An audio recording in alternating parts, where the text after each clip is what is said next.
Yo, what's up guys? If HighGuard is not launching, crashing, freezing, or stuck on a black screen on Steam, don't worry. This video will show you working fixes step by step. Let's get right into it. First, verify your game files.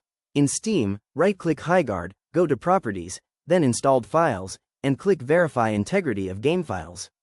This will fix any missing or corrupted files. Second fix, make sure your graphics drivers are fully updated. Whether you're using NVIDIA, AMD, or Intel, running outdated drivers is one of the biggest causes of black screens, freezing, and crashes when launching games. New driver updates don't just improve performance, they also fix bugs and compatibility issues that can stop a game from loading properly.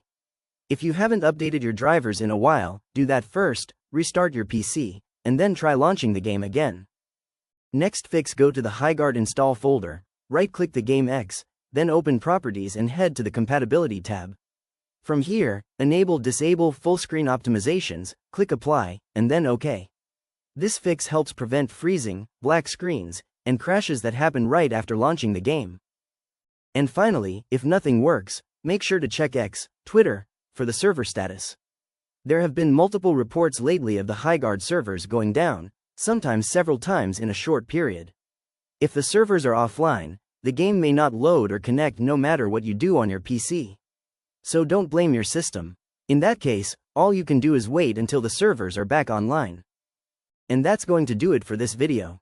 If one of these fixes helped you get HighGuard running, make sure to leave a like. If you're still having issues, drop a comment with your PC specs and what's happening, and I'll try to help you out.